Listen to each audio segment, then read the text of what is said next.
C'est une joie pour moi, chers auditeurs, de vous inviter à découvrir Jean-Baptiste, ce personnage très exceptionnel de l'Écriture sainte.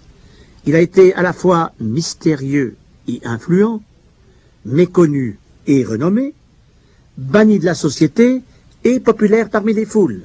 Bref, un homme au saisissant contraste, mais surtout un serviteur de Dieu qui a joué un rôle décisif dans sa génération et par la suite. Après Daniel, Jérémie, Ézéchiel, et aussi Habacuc, Sophonie, Agé et Malachie, les prophètes d'Israël s'étaient tus. Tout simplement parce qu'Israël persistait dans son idolâtrie et ne les écoutait plus. Or, ce silence de Dieu allait se prolonger pendant 4 siècles, au point de devenir intolérable au peuple hébreu. Je me souviens que lorsque nous étions enfants et que nous avions fait quelques bêtises, mon père marquait sa désapprobation en gardant le silence. Ah, nous aurions préféré être punis, et il nous tardait de demander pardon pour que la relation se rétablisse. Or Israël ne supportait pas non plus que Dieu ait cessé de lui parler. Mais, au lieu de s'humilier, il s'est donné alors des prophètes de son choix, s'imaginant ainsi entendre tout de même la voix de Dieu. Les 4 siècles précédant l'ère chrétienne ont vu naître des institutions religieuses traditionnelles qui se sont profondément implantées. Les prophètes ont été remplacés par les scribes, les sadducéens, les docteurs de la loi, les pharisiens, et ce sont leurs chefs qui ont fini par crucifier le Messie. Malachie, le dernier des prophètes de l'Ancien Testament, avait annoncé, autour de l'an 420 avant Jésus-Christ, la venue du précurseur du Messie, un messager qui devait préparer le chemin devant lui. Cet événement était si important que Malachie y est revenu à la fin de son livre, dans ce qui constitue la conclusion de tout l'Ancien Testament. C'est Dieu qui parle. Je vous enverrai Élie le prophète avant que le jour de l'Éternel arrive. Il ramènera le cœur des pères à leurs enfants et le cœur des enfants à leurs pères, de peur que je ne vienne frapper le pays d'interdit. Malachie chapitre 4, versets 5 à 6. Cette déclaration a donc débouché sur les 4 siècles de silence de Dieu. Et soudain, alors que l'immense majorité des Israélites n'y pensent plus, les derniers mots de l'Ancien Testament trouvent écho dans les premiers du Nouveau Testament.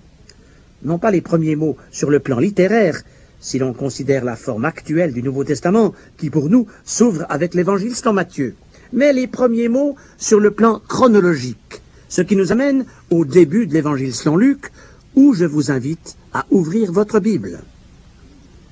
Zacharie et Élisabeth, ce couple que nous présente Luc 1, 5, sont de ceux qui refusent le statu quo du formalisme religieux. Comme Siméon, Anne et d'autres, ils attendent la délivrance de Jérusalem. Face à l'impiété générale, Zacharie et Élisabeth se tiennent près de Dieu. Tous deux étaient justes devant Dieu, observant d'une manière irréprochable tous les commandements et toutes les ordonnances du Seigneur. Verset 6. Une piété à laquelle leur douloureuse épreuve les a probablement amenés. Ah, chers amis, aujourd'hui encore, l'épreuve ne sert-elle pas souvent de catalyseur pour revigorer la vie spirituelle? Zacharie et sa femme auraient tant désiré avoir un enfant, mais Élisabeth est stérile. Or pour eux, le miracle va se produire, l'impossible deviendra possible, et le fils qu'ils n'espéraient plus naîtra.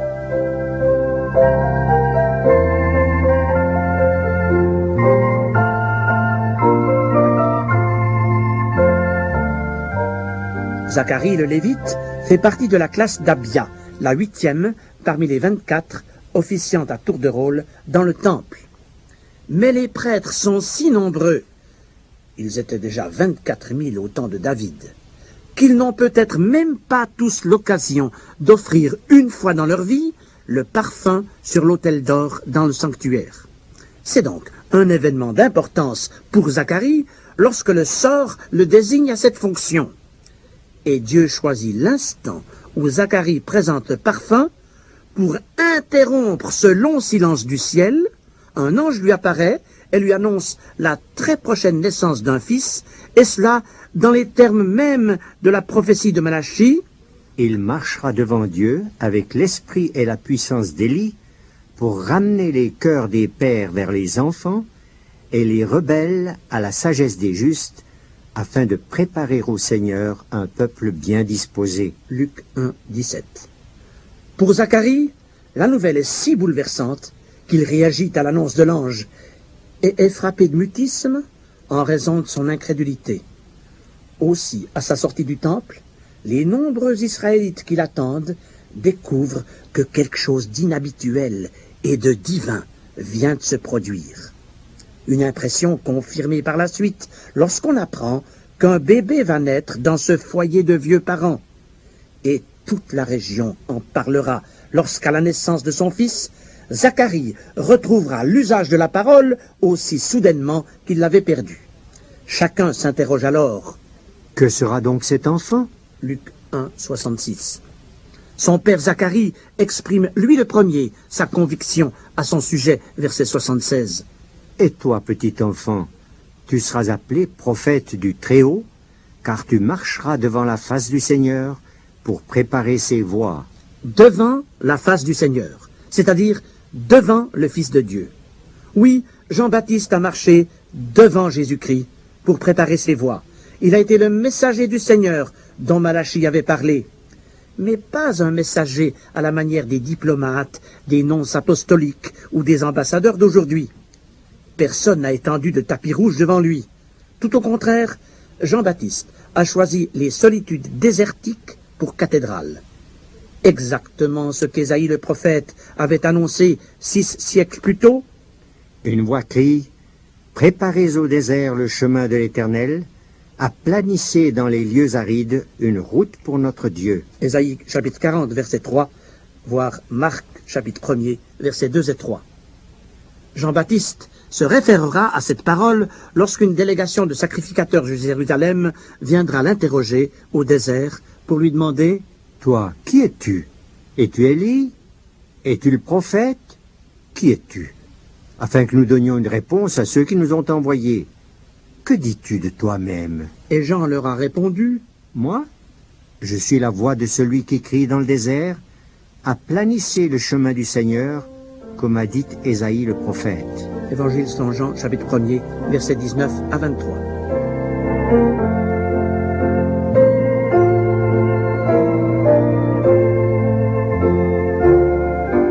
Tous les prophètes en Israël ont été formés à l'école de Dieu. À combien plus forte raison, donc, le serviteur choisi pour marcher devant le Messie a-t-il dû, lui aussi, se soumettre à cette discipline du Père céleste? Jean n'a pas été conduit à l'université de Jérusalem, par exemple, au pied de Gamaliel à la faculté de théologie. Il n'a pas non plus fréquenté le monastère essénien de Qumran sur les rives de la mer Morte, pourtant relativement proche. Dès sa jeunesse, il est parti au désert, car nous lisons à son propos Luc 1, 80. L'enfant croissait et se fortifiait en esprit, et il demeura dans les déserts jusqu'au jour où il se présenta devant Israël. Or Jean-Baptiste n'a pas été le seul à être formé à l'école du désert. Moïse a plus appris en 40 ans au désert qu'en 40 ans de hautes études en Égypte. Le roi David a rencontré le Seigneur dans les privations au désert. Le prophète Élie a marché pendant 40 jours au travers du désert. Jésus-Christ lui-même a été tenté pendant 40 jours dans le désert. L'apôtre Paul, quant à lui, a consacré 3 années précieuses à sa formation dans le désert d'Arabie. Et quelles richesses spirituelles en sont-elles découlées pour son ministère? Si Jean-Baptiste a été le plus grand des prophètes, c'est aussi parce qu'il ne s'est pas soustrait au désert, où il a mené une existence d'ermite, se conformant en tout aux lois juives du Naziréat que d'autres, comme Samson ou Samuel, avaient acceptées avant lui. Chers amis à l'écoute, il est des connaissances qui ne s'acquièrent qu'à l'université du désert. N'est-elle pas la seule habilité à forger les caractères et à délivrer le diplôme de gagneur d'âme? Peut-être connaissez-vous en ce moment quelque chose du désert. Non pas une solitude de sable, mais quelques contrariétés morales, quelques souffrances physiques, quelques tensions spirituelles qui, en se prolongeant, vous usent. Et si le Seigneur voulait utiliser cette épreuve pour façonner en vous le caractère d'homme de Dieu, de femme de Dieu, et vous préparer à une mission pour lui? Notre génération n'a-t-elle pas besoin de messagers de l'Éternel, de Jean-Baptiste, d'hommes et de femmes qui ont le courage de leurs opinions, qui osent dévoiler le mal, comme l'a fait le précurseur du Messie à l'époque? Où sont aujourd'hui, où seront demain, les messagers de l'Éternel, les témoins de l'Évangile, les prophètes du Très-Haut, qui ne se laisseront pas neutraliser par la société de consommation, parce qu'ils consacreront aux réalités spirituelles la primeur de leur force et de leur temps? Où sont ceux qui, envoyés du Maître comme Jean-Baptiste, auront le courage d'annoncer Christ dans notre monde hostile? Jean-Baptiste a marché avant le Maître en le précédant. Il a témoigné au nom du Maître, il s'est tenu au pied du Maître, il a vécu comme le Maître, en vue du jour où il comparaîtra devant le Maître.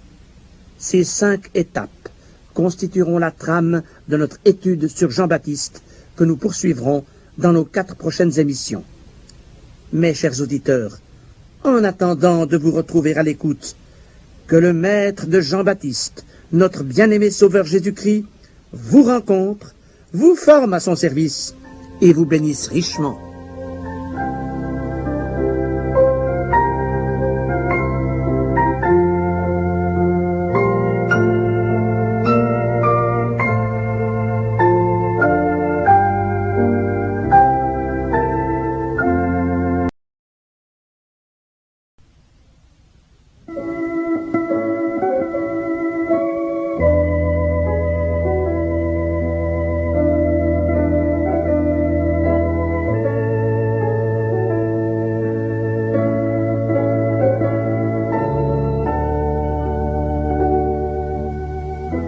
Très heureux de vous retrouver sur les ondes, chers auditeurs, pour à nouveau évoquer devant vous Jean-Baptiste, le précurseur du Seigneur Jésus. Ce personnage biblique, quelque peu énigmatique, a donc exercé son ministère avant son maître. Mais il s'est aussi présenté aux foules au nom de son maître, parce qu'il préparait son chemin. En entendant Jean-Baptiste, les foules de Palestine étaient préparées pour écouter un jour la voix du maître, de Jésus-Christ lui-même. Car Jean venait de sa part, et il s'exprimait déjà du reste dans les termes que le Maître emploiera quelques années après lui, car tous deux ont proclamé aux foules « Repentez-vous, car le royaume des cieux est proche. » Évangile selon Matthieu, chapitre 3, verset 2, et chapitre 4, verset 17. « Repentez-vous. Seuls des hommes d'envergure et des esprits courageux osent, alors comme aujourd'hui, prêcher la repentance. » Élie, le grand prophète du 8e siècle avant l'ère chrétienne, avait osé affronter seul la nation d'Israël par une exhortation à la repentance. « Jusqu'à quand clocherez-vous des deux côtés? Si l'Éternel est Dieu, allez après lui. Si c'est Baal, allez après lui. » Premier livre des Rois, chapitre 18, verset 21. Or, il y a analogie entre ces deux grands prophètes, Élie et Jean-Baptiste. Car avant sa naissance, Dieu avait dit à son père Zacharie, par l'intermédiaire de l'ange Gabriel, « Il marchera devant Dieu avec l'esprit et la puissance d'Élie pour ramener les rebelles à la sagesse des justes, afin de préparer au Seigneur un peuple bien disposé. » Luc 1, 17. Or, pour que les auditeurs de Jean-Baptiste n'aient pas de peine à l'identifier comme le précurseur du Messie, l'apparence qu'il s'est donnée l'a en quelque sorte accrédité auprès des Juifs, puisqu'il s'est présenté dans la tenue qu'Élie avait choisie des siècles auparavant. Jean avait un vêtement de poil de chameau et une ceinture de cuir autour des reins. Comme le Seigneur le soulignera plus tard dans Matthieu 11, Jean-Baptiste, qui portait un manteau de poil de chameau, était bien plus grand que les rois revêtus d'habits précieux dans les palais.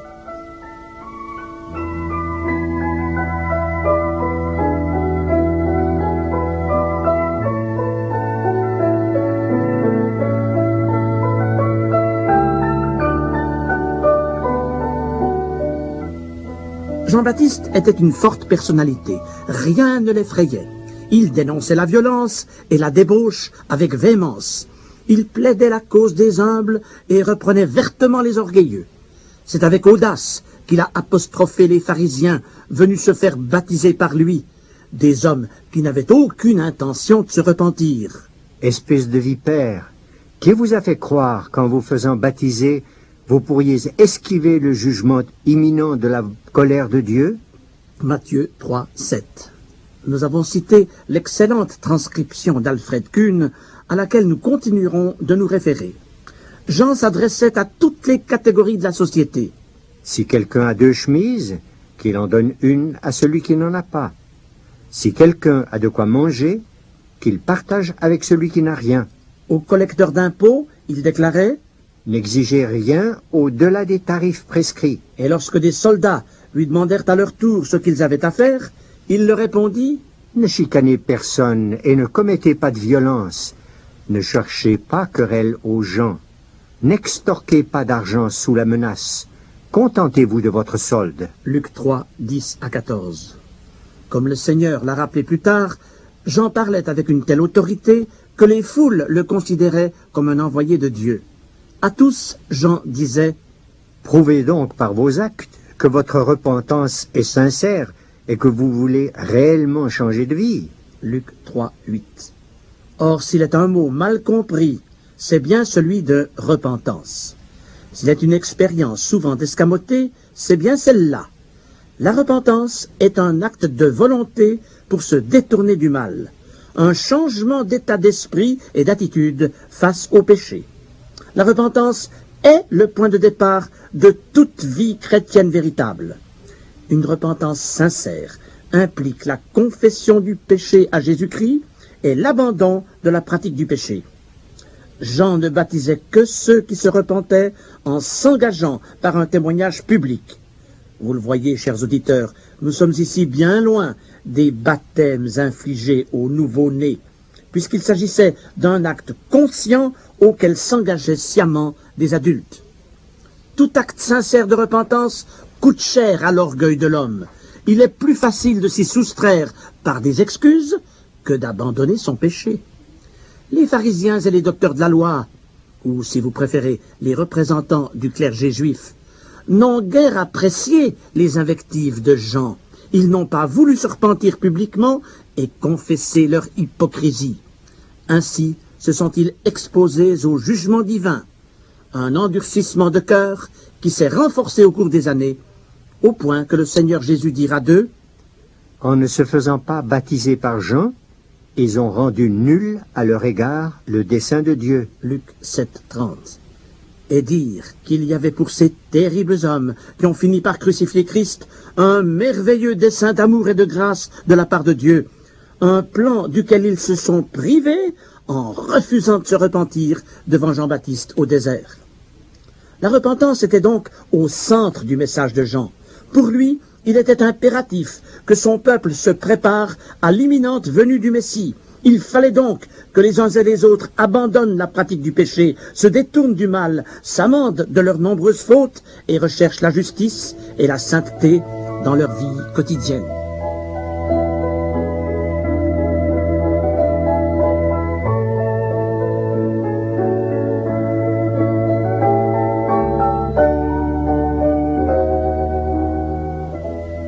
Cependant, le message de Jean-Baptiste allait bien au-delà d'un sermon moralisateur ou d'une véhémente invective contre les coupables encourant les foudres du jugement.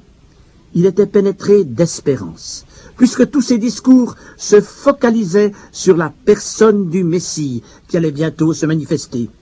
Pour lui, le Messie viendrait avant tout comme la lumière du monde, mais il se présenterait aussi tour à tour comme sculpteur, bûcheron, moissonneur, et surtout comme agneau, ainsi que nous allons le voir. D'abord, Jean-Baptiste annonce Jésus comme étant la lumière. Nous lisons au début de l'Évangile selon Jean, chapitre 1, versets 6 à 11. « Il y eut un homme envoyé de Dieu, son nom était Jean. Il n'était pas la lumière, mais il parut pour rendre témoignage à la lumière. Cette lumière était la véritable lumière qui, en venant dans le monde, éclaire tout homme. Elle était dans le monde, et le monde a été fait par elle, et le monde ne l'a point connue. Elle est venue chez les siens, et les siens ne l'ont point reçue. Jean a donc annoncé au monde l'imminente venue de celui qui est la lumière du monde, celui dont la présence veut illuminer nos esprits et nos vies, parce qu'il veut mettre sa clarté au sein de toutes nos obscurités. Puis Jean a entrevu un autre aspect du ministère de Jésus-Christ, lorsqu'il a dit au chef des Juifs, « Ne vous mettez pas à dire en vous-même, « Nous avons Abraham pour père », car je vous déclare que de ces pierres, Dieu peut susciter des enfants à Abraham. D'une pierre sans vie, Dieu peut susciter un enfant à Abraham. C'est-à-dire que Jésus-Christ est prêt à changer notre cœur de pierre en cœur de chair. Divin sculpteur, il aimerait produire en nous une œuvre durable, afin que nous devenions des pierres vivantes, capables d'entrer dans la structure de l'édifice de son Église.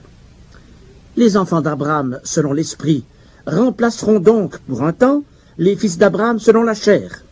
En d'autres termes, les non-juifs qui se convertiront prendront momentanément la place des fils d'Israël, et cela en attendant leur réhabilitation, car à l'égard de la nation d'Israël, le Seigneur agira comme un bûcheron.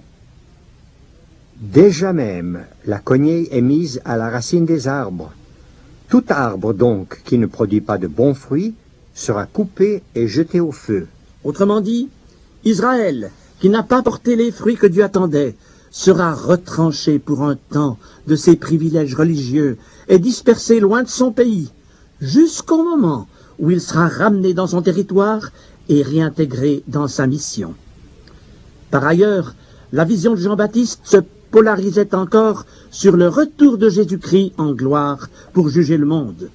Le Seigneur présidera alors à la moisson universelle, c'est-à-dire au jugement des nations. C'est pourquoi il aura son vent à la main, il nettoiera son aire et il amassera le blé dans son grenier, mais il brûlera la paille dans un feu qui ne s'éteint point. Luc 3, 17. À l'époque de Jean-Baptiste, les moissonneuses-batteuses n'existaient pas, mais on utilisait le vent, V-A-N, un panier à fond plat dans lequel on secouait le grain pour que l'enveloppe s'en détache. Exactement ce que le divin juge fera lorsqu'il séparera ceux qui ont Dieu dans leur cœur de ceux qui ne l'ont que sur leurs lèvres. Chers amis, dans quelle catégorie êtes-vous? Êtes-vous le grain ou la paille? Faites-vous partie de cette immense majorité de chrétiens d'étiquette qui, parce qu'ils ont été baptisés, qu'ils ont fait leur première communion ou leur confirmation, pensent qu'ils sont en règle avec Dieu, alors qu'ils ne sont pas pour autant sauvés du péché, parce qu'ils ne se sont jamais repentis et qu'ils n'ont pas reconnu en Christ leur sauveur personnel. Aussi, le Saint-Esprit n'est pas en eux, et de ce fait, ils ne possèdent pas la vie éternelle. Or, le point culminant de la prédication de Jean-Baptiste les concerne de premier chef. Lorsque le prophète a vu venir à lui le Messie, il s'est écrié « Voici l'agneau de Dieu qui ôte le péché du monde. » Jean 1, 29. Jésus-Christ n'est pas seulement lumière, sculpteur, bûcheron ou moissonneur. Il est avant tout agneau, l'agneau de Dieu. L'agneau qui a été sacrifié, immolé à la croix du calvaire, où il a versé son sang pour l'expiation du péché des hommes. Nous en reparlerons dans notre prochain entretien sur les ondes. Mes chers amis, n'attendez ni la prochaine émission, ni même la fin de cette journée, pour venir à l'agneau de Dieu qui ôte le péché du monde, car en cet instant, il voudrait devenir votre sauveur personnel pour l'éternité.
On peut comparer les évangiles à une merveilleuse broderie aux fils de diverses couleurs, admirablement tissés ensemble. Ils se complètent et s'harmonisent entre eux. Aussi nous faut-il aujourd'hui consulter à la fois les chapitres 3 de Matthieu et de Luc et les chapitres 1er de Marc et de Jean pour suivre le cheminement de Jean-Baptiste. Mes propos seront moins dirigés sur son ministère public que sur sa relation avec Jésus-Christ, son maître. Car Jean n'a pas été seulement le précurseur du Messie, il l'a vu, il s'est jeté à ses pieds pour l'honorer et l'adorer. Avant que Jésus ne commence son ministère en Palestine, il a tenu à se rendre auprès de Jean-Baptiste. Jésus était le cousin de Jean par Marie, sa mère, parente d'Élisabeth, mère de Jean-Baptiste. Une relation familiale dont Jean ne s'est pas prévalu, puisqu'il a d'emblée pris sa vraie place de serviteur devant le roi des rois. Il a même vivement réagi quand Jésus est venu à lui pour lui demander de le baptiser. « C'est moi qui ai besoin d'être baptisé par toi, et tu viens à moi ?» Matthieu 3, 14. Mais pourquoi Jésus voulait-il que Jean le baptise? Le baptême de Jean donnait l'occasion à ceux qui se reconnaissaient coupables de témoigner publiquement de leur sincère repentance. Cependant Jésus, le Fils de Dieu, qui n'a commis aucun péché parce qu'il est parfait, n'avait pas à se repentir de quoi que ce soit. Pourquoi alors a-t-il insisté pour que Jean le baptise? Jésus tenait à ce baptême pour montrer à quel point il s'identifiait aux foules qu'il était venu sauver. Ne s'est-il pas rendu semblable aux hommes, comme l'affirmera l'apôtre Paul plus tard? Il a voulu être homme parmi les hommes, et même le dernier d'entre eux, pour ensuite leur ouvrir l'accès auprès de Dieu le Père. Aussi Jésus a-t-il rassuré Jean en lui disant « Laisse faire maintenant, car il est convenable que nous accomplissions ainsi tout ce qui est juste. » Et Jean ne lui résista plus. L'évangile selon Luc fait bien ressortir que, par son baptême, Jésus s'identifiait à la foule. Tout le peuple se faisant baptiser, Jésus fut aussi baptisé. Mais l'analogie s'arrête là. C'est alors que Dieu le Père a tenu à attester publiquement la divinité de son Fils et son amour envers lui. Pendant qu'il priait, le ciel s'ouvrit et le Saint-Esprit descendit sur lui sous une forme corporelle, comme une colombe. Et une voix fit entendre du ciel ces paroles, « Tu es mon Fils bien-aimé, en toi j'ai mis toute mon affection. » Puis, aussi soudainement qu'il est venu, Jésus se retire au désert, où il sera tenté par le diable, alors que Jean continue d'accueillir sur les rives du Jourdain les Juifs repentants. Mais désormais, il leur parle de Jésus. « Moi, je baptise d'eau, mais au milieu de vous, il y a quelqu'un que vous ne connaissez pas, qui vient après moi. Je ne suis pas digne de délier la courroie de ses souliers. J'ai vu l'Esprit descendre du ciel comme une colombe et s'arrêter sur lui.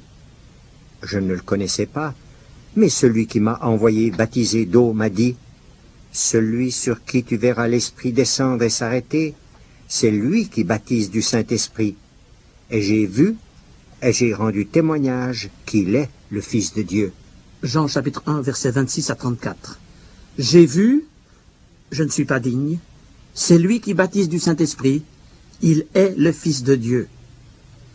Jean-Baptiste n'est pas seulement convaincu de l'origine divine de son cousin, il sait que Jésus va commencer incessamment son ministère, et désormais il ne veut qu'une position d'arrière-plan. Il désire que les foules se détournent de lui pour s'approcher de Jésus.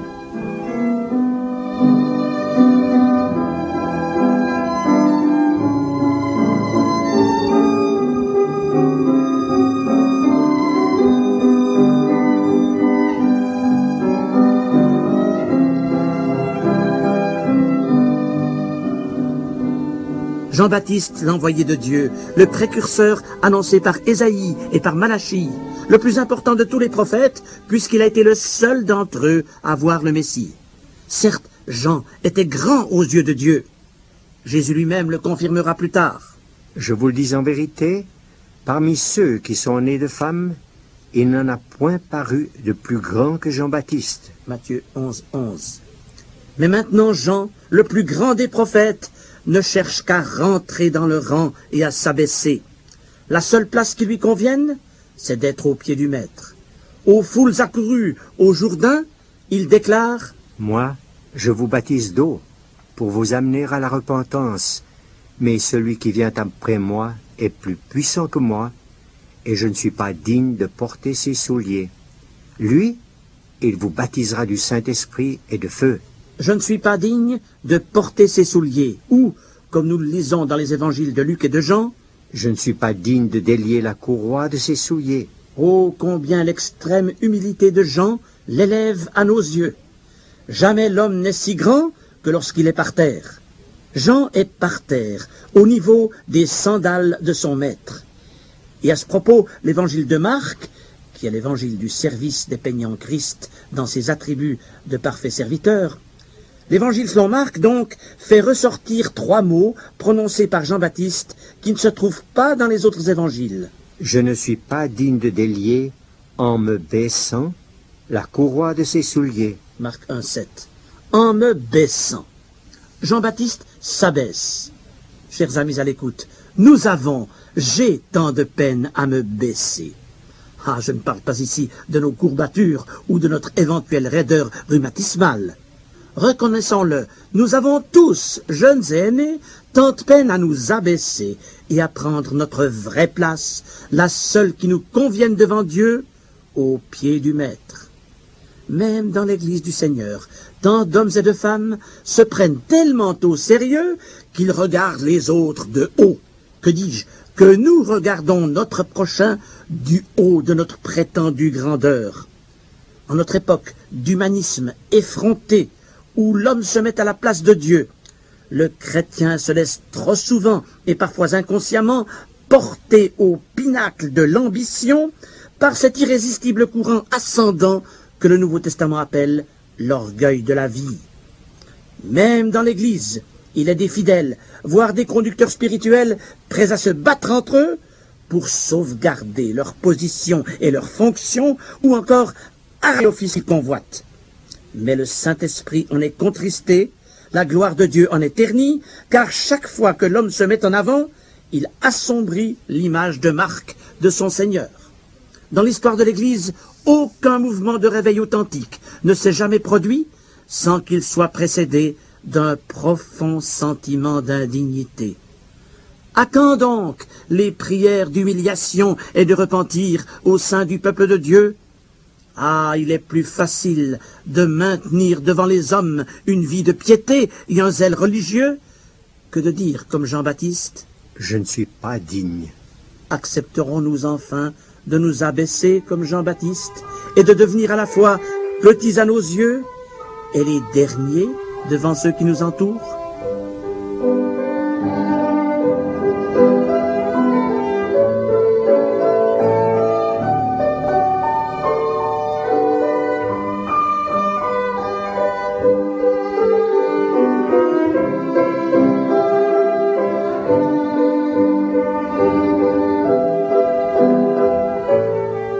Dès après sa rencontre avec Jésus, Jean a voulu détourner de lui l'attention des foules pour qu'elles ne regardent qu'à Jésus-Christ. Lorsqu'il a vu le Messie revenir à lui, il a élevé la voix pour que tous entendent. Voici l'agneau de Dieu qui ôte le péché du monde. Jean 1, 29. Et quand le lendemain, Jésus était encore là, Jean-Baptiste a répété, Voilà l'agneau de Dieu. Jean 1, 36. 2 disciples de Jean-Baptiste se sont alors détachés de lui pour suivre Jésus. Et Jean n'a rien fait pour les retenir. Les 2 disciples de Jean, dont l'un se nommait André, sont devenus ce jour-là disciples de Jésus. Puis André a parlé à son frère Simon-Pierre, qui, à son tour, a suivi Jésus. Et la fin du premier chapitre de l'Évangile selon Jean nous montre que, comme une traînée de poudre, la nouvelle s'est propagée et que plusieurs Galiléens sont devenus disciples de Jésus. Jean-Baptiste a donc tout fait pour que les foules venues à lui se tournent vers Jésus. Il a accepté que ses propres disciples le quittent pour suivre Christ. Et lorsqu'un jour s'est engagé une controverse avec un juif sur la purification, il en a profité pour rendre un nouveau témoignage à Jésus. Je ne suis pas le Christ, mais j'ai été envoyé devant lui. Celui à qui appartient l'épouse, c'est l'époux. Mais l'ami de l'époux, qui se tient là et qui l'entend, éprouve une grande joie à cause de la voix de l'époux. Aussi cette joie qui est la mienne est parfaite. Il faut qu'il croisse et que je diminue. Jean 3, 28 à 30. Chers amis, appréciez-vous d'être le point de mire, le centre des conversations, celui ou celle qu'on consulte en priorité? Telle n'était pas l'ambition de Jean-Baptiste. Lors d'une cérémonie de mariage, les époux sont le pôle d'attraction. Pour Jean, l'époux, c'est Jésus-Christ. Et l'épouse, ce sont ceux qui lui appartiennent et le suivront. Quant à lui, il se contente du rôle de l'ami de noces, chargé de préparer la fête et de tout faire pour que les époux soient honorés et que les invités soient heureux. Là est l'ambition de Jean-Baptiste. Il éprouve une grande joie parce que l'époux est là et qu'il peut entendre sa voix. Puis il certifie: Il faut qu'il croisse et que je diminue. Toute la grandeur de Jean-Baptiste apparaît au travers de cette devise dont il a fait le mot d'ordre de sa carrière. Il faut qu'il croisse et que je diminue. Or, après 20 siècles, cette devise, qui va à l'encontre des goûts et des modes du jour, devrait caractériser le chrétien dans sa relation avec Jésus.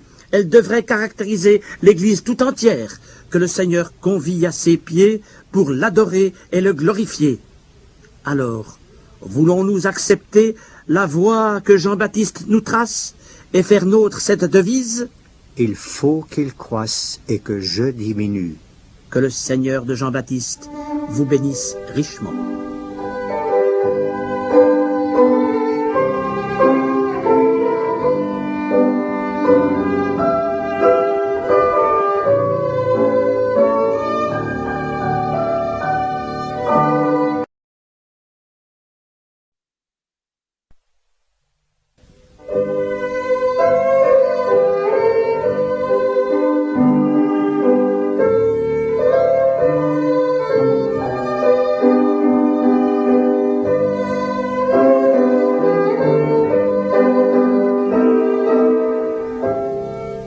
Chers auditeurs, la semaine dernière, nous avons vu comment Jean-Baptiste a été suscité pour préparer le chemin de son maître Jésus-Christ.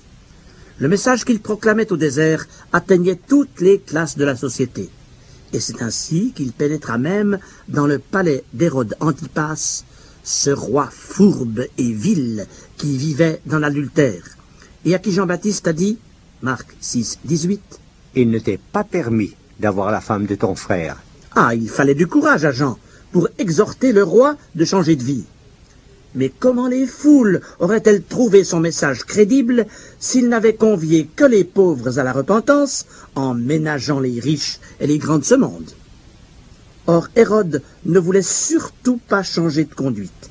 Aussi a-t-il ajouté à ses mauvaises actions celle d'enfermer Jean dans la forteresse de Macaïrus, appelée aujourd'hui l'Hérodion. Nous ne savons pas combien de mois ou d'années a duré la détention de Jean, mais dans sa cellule, il avait certes plus de temps pour réfléchir, et Satan en a profité pour le tourmenter. Période d'autant plus sombre pour Jean qu'il aurait bien voulu être témoin oculaire des événements bouleversants qui, entre-temps, avaient projeté sur l'avant-scène celui dont il avait préparé le chemin. Partout, Jésus guérissait les malades, accomplissait des miracles, et les foules venaient à lui. De toute évidence, Jésus était donc le Messie promis, à moins que Jean eut soudain certains doutes. Le Messie ne devait-il pas avant tout libérer la Palestine du joug romain pour que la nation entière le proclame comme roi? Or, au fil des semaines et des mois, Jean a dû être informé que les chefs religieux s'étaient détournés de Jésus et complotaient même de le faire mourir. Il y avait donc de quoi se poser des questions. Pourquoi, face à tant de miracles, les Juifs ne le reconnaissaient-ils pas publiquement comme Messie? Et finalement, pourquoi Jésus ne faisait-il pas quelque chose de spectaculaire pour obliger toute la nation à l'acclamer roi? À moins qu'après tout, Jésus ne soit pas le Messie promis. N'y tenant plus, Jean décida d'envoyer par ses disciples un message à Jésus. « Es-tu celui qui doit venir, ou devons-nous en attendre un autre ?» Matthieu 11, 3. Cette phrase traduit toute l'anxiété de l'esprit tourmenté de Jean. Ah, chers amis, le plus grand des prophètes a eu ses moments de perplexité et de doute. Il a été, lui aussi, la cible des accusations perfides du diable. Satan, nous dit Apocalypse chapitre 12, verset 10, est l'accusateur des frères. Non pas l'accusateur des mondains, des inconvertis, mais celui des frères, c'est-à-dire des enfants de Dieu.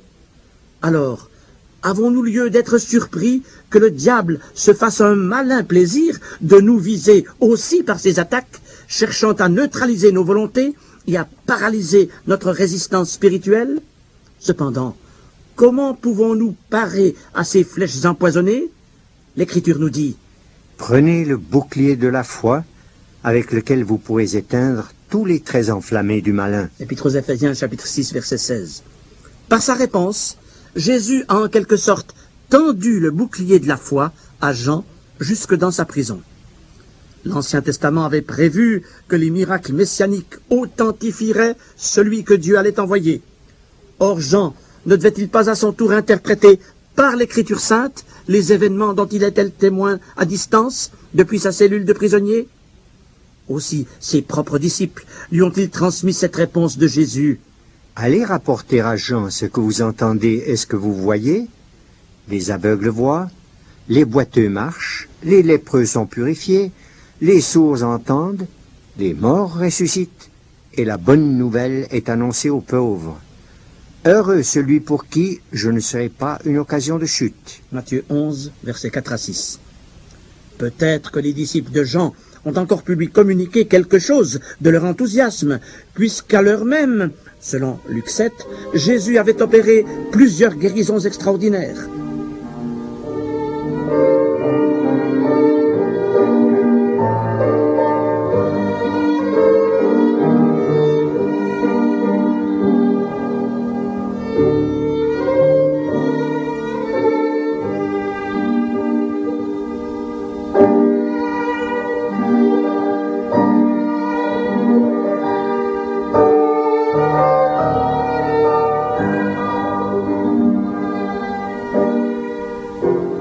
Chers amis, le plus sûr moyen de délivrance face aux doutes et aux accusations qui nous tourmentent est de réaffirmer, même à l'heure du plus sombre découragement, notre confiance absolue dans le texte intangible et immuable de la parole divine. Cette parole eut sans doute alors un impact rassurant sur l'esprit de Jean-Baptiste dans sa cellule, puisque, conformément à ce qui était écrit, le Messie faisait tant de miracles. Dès lors, Jean a pu poursuivre son ministère dans la même constance et avec la même fidélité qu'avant son emprisonnement. Aussi, lorsqu'un jour Jean a vu le roi Hérode lui-même arriver dans sa cellule, il a pu à nouveau l'exhorter. Peut-être a-t-il eu avec lui même plusieurs entretiens, car c'est à ce propos que nous lisons: Hérode craignait Jean, le connaissant pour un homme juste et saint. Il le protégeait et, après l'avoir entendu, il était souvent perplexe et l'écoutait avec plaisir. Marc 6, 20. Mais la perplexité d'Hérode ne l'empêchait pas de jouer avec la vérité, car il n'avait pas la force d'abandonner son vice. Hérode devait être d'un caractère mou, et il ne pouvait plus rien devant la femme qui dominait sa vie.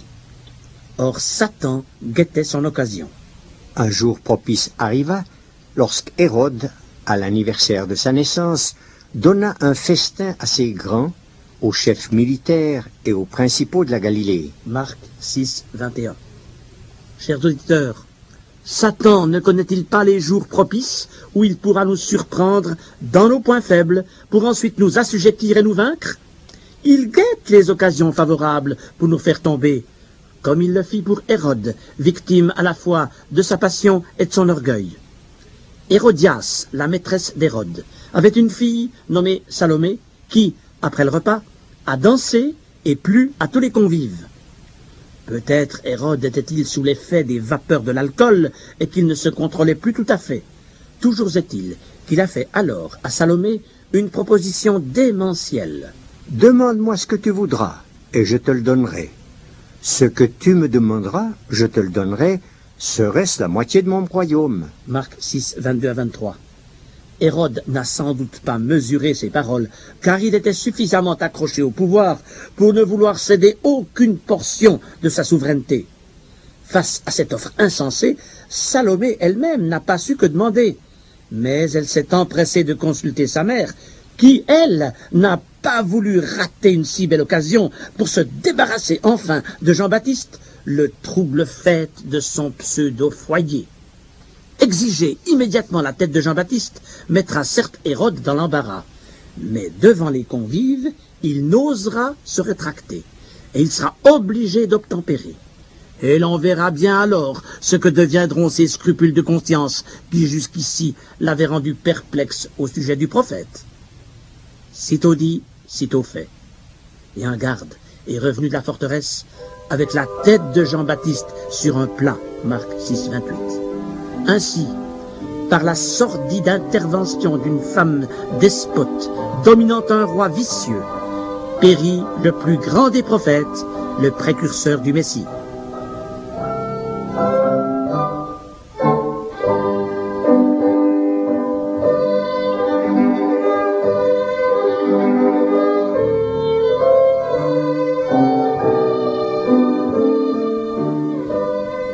Cependant, Jean-Baptiste mort, son souvenir n'a cessé de hanter la conscience du roi Hérode. Le roi Hérode entendit parler de Jésus, dont le nom était devenu célèbre, et il dit « Jean-Baptiste est ressuscité des morts, et c'est pour cela qu'il se fait par lui des miracles. » Marc 6, 14. Une hantise qui sans doute s'est accrue au fil des années.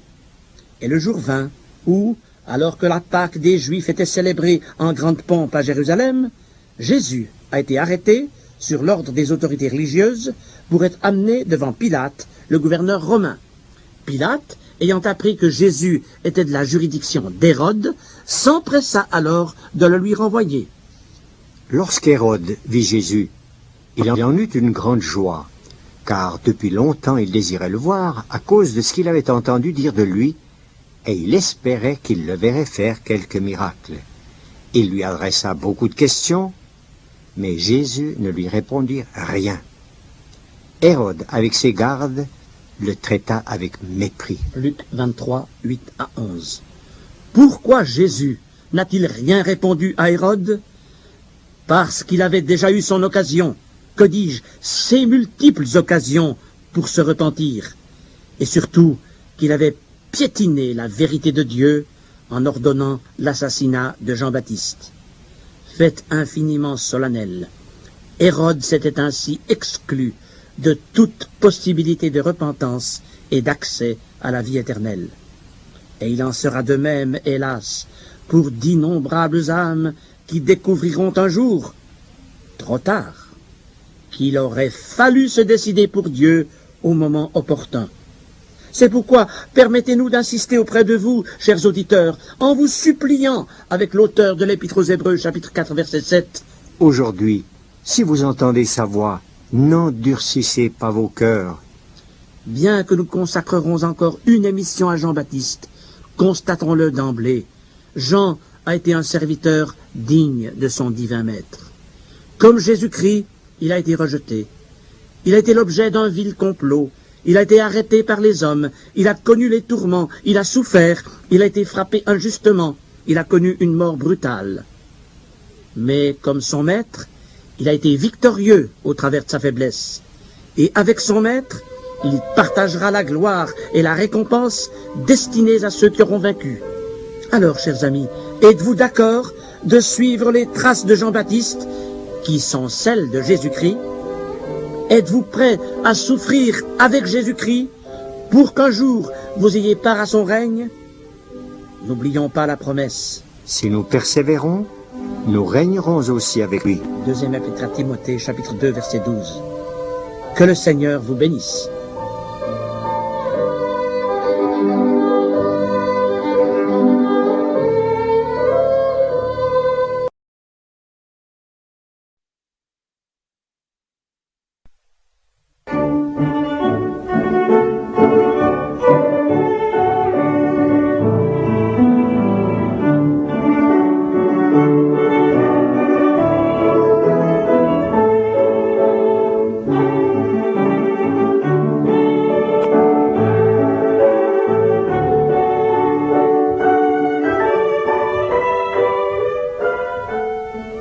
Jean-Baptiste a achevé sa carrière en prison.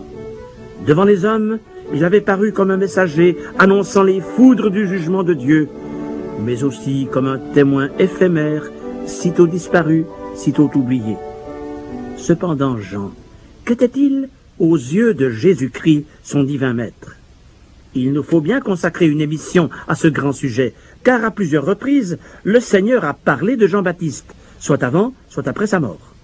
D'abord, lorsque Jean était en prison et qu'il a adressé un message à Jésus.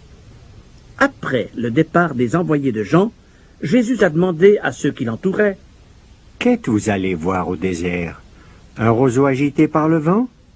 Mais qu'êtes-vous allé voir? Un homme vêtu d'habits précieux? Voici ceux qui portent des habits précieux sont dans les maisons des rois. Qu'êtes-vous donc allé voir? Un prophète?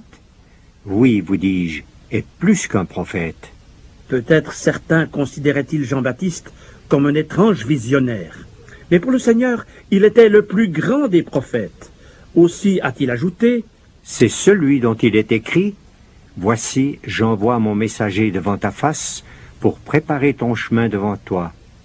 Je vous le dis en vérité, parmi ceux qui sont nés de femmes, il n'en a point paru de plus grand que Jean-Baptiste. » Matthieu 11, 7 à 11. Jean était donc grand aux yeux du Seigneur. Mais le précurseur du Messie n'avait pas tous nos privilèges. Il n'a pas pu, comme nous, goûter à tous les avantages de la grâce divine qui fait de nous des citoyens du royaume des cieux. C'est pourquoi le Seigneur a ajouté, au sujet de Jean: « Cependant, le plus petit dans le royaume des cieux est plus grand que lui. » Comment se fait-il que vous soyez, que nous soyons, en notre qualité de citoyens du royaume des cieux, plus grands que le plus grand des prophètes? Permettez une image. Le petit enfant, placé au sommet d'une montagne, se tient à une altitude plus élevée que le géant resté au fond de la vallée. En d'autres termes, la position du plus humble des enfants de Dieu en notre époque de grâce est plus élevée aux yeux du Seigneur que celle du plus grand des prophètes, placé malgré lui dans la profonde vallée du temps de la loi. Car lorsque Jean-Baptiste s'est manifesté, c'était encore le régime de la loi de Moïse qui, rappelons-le, ne s'est achevé qu'au moment où Jésus-Christ s'est écrié du haut de la croix: « Tout est accompli. » Jean 19, 30.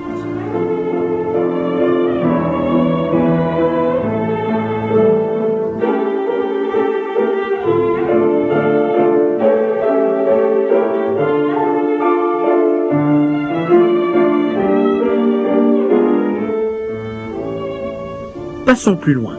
Un jour, les disciples se sont approchés de Jésus pour lui demander: « Pourquoi donc les scribes disent-ils qu'Élie doit venir premièrement ?» Matthieu 17, 10. Il faut rappeler ici que l'Ancien Testament s'achève sur l'annonce du retour du prophète Élie sur terre avant que le Messie ne revienne ici-bas pour juger le monde. Une perspective que le Seigneur a lui-même confirmée dans ce même passage en déclarant: « Il est vrai qu'Élie doit venir et rétablir toutes choses. » Verset 11. Mais Jésus s'est saisi de l'interrogation de ses disciples quant au retour d'Élie pour montrer le lien qu'il y a entre Élie et Jean-Baptiste. Selon ce qui était prévu de Jean avant sa naissance, Luc 1, 17, il devait venir avec l'esprit et la puissance d'Élie. Jean n'a-t-il pas tranché les camps en Israël comme Élie le fit en son temps au mont Carmel? Vous vous souvenez peut-être de sa proclamation: « Jusqu'à quand clocherez-vous des deux côtés? Si l'Éternel est Dieu, allez après lui. Si c'est Baal, allez après lui. » Or, à l'instar de celle d'Élie, la prédication de Jean-Baptiste a aussi placé le peuple d'Israël devant une décision: ou bien se repentir, ou bien se détourner de Dieu. Comme Élie, Jean a dénoncé le péché. Et comme Élie, Jean a été approuvé de Dieu. Le feu de Dieu qui était descendu sur le sacrifice offert par Élie au mont Carmel est également descendu dans la vie de Jean pour faire de lui un brandon communiquant la flamme du message divin aux foules. Cependant, Jean a été rejeté, maltraité, incarcéré. C'est ce que le Seigneur rappelle en quelques mots dans ce passage de Matthieu 17. « Élie est déjà venu. Ils ne l'ont pas reconnu et ils l'ont traité comme ils ont voulu. » Verset 12. Aussi n'est-ce pas étonnant que nous lisions ensuite: Les disciples comprirent alors qu'il leur parlait de Jean-Baptiste.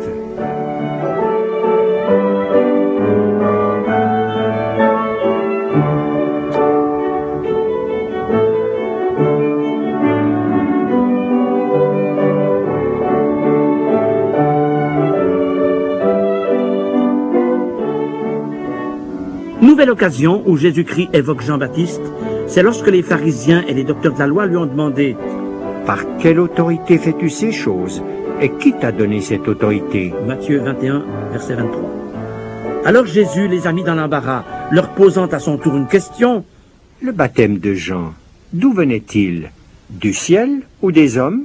L'attitude des pharisiens face à ce problème laisse apparaître toute l'hypocrisie qui les caractérisait. Écoutons-les discuter entre eux. Si nous répondons du ciel, il nous dira: Pourquoi donc n'avez-vous pas cru en lui? Et si nous répondons des hommes, nous avons à craindre la foule, car tous tiennent Jean pour un prophète. Devant ce dilemme, ils se sont dérobés à la vérité pour répondre à Jésus: Nous ne savons. Nous ne savons. C'est grave de prétendre ne pas savoir quand on sait fort bien.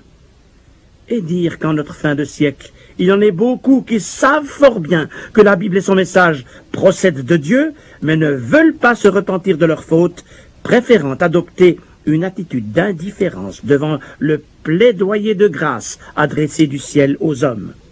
Chers amis à l'écoute, vous ne pourrez pas toujours dire « nous ne savons, je ne sais pas », car ce que vous apprenez de la parole de Dieu, ce que vous entendez en ce moment même de l'appel du Seigneur, répercuté très imparfaitement par cette modeste émission, vous rend responsable devant Dieu face à l'éternité.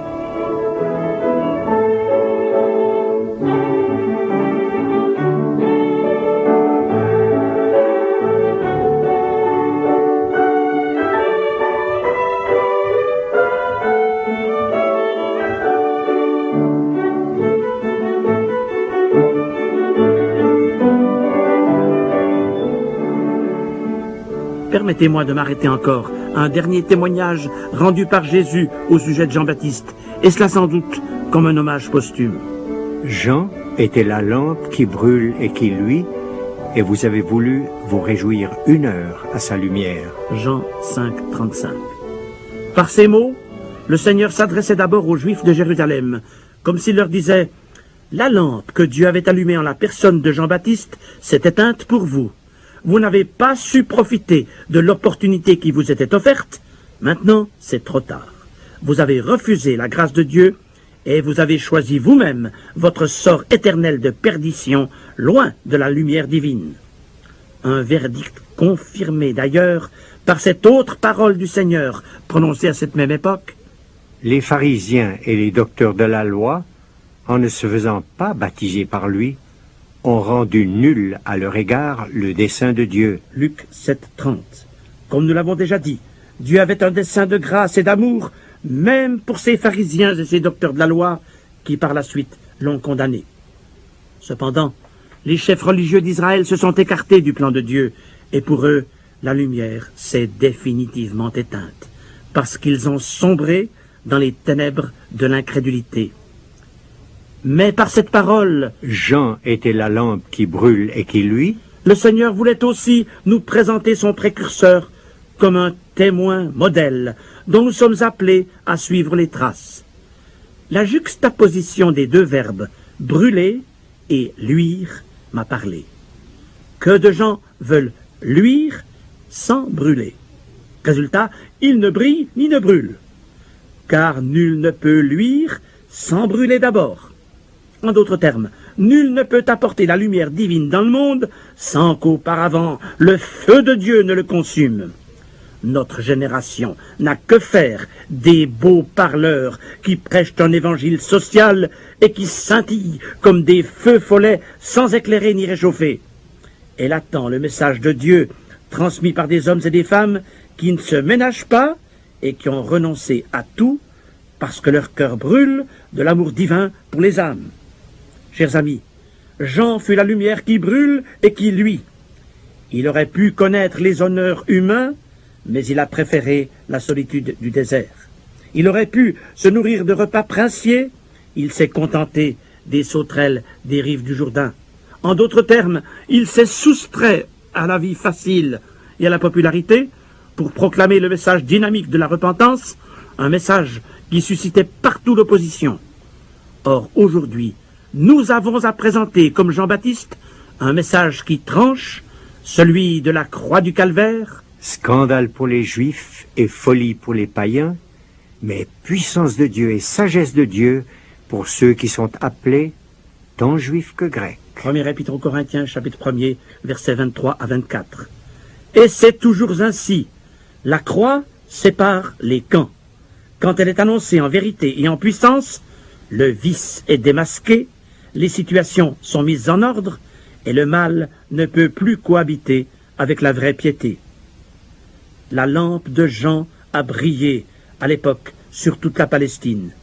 Mais, tel un rayon laser, cette lumière franchit l'histoire pour transpercer les ténèbres de notre époque d'immoralité et d'oubli de Dieu.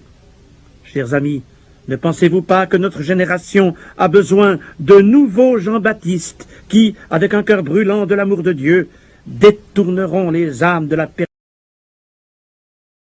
Chers amis, ne pensez-vous pas que notre génération a besoin de nouveaux Jean-Baptiste qui, avec un cœur brûlant de l'amour de Dieu, détourneront les âmes de la perdition éternelle pour les amener à la vie éternelle?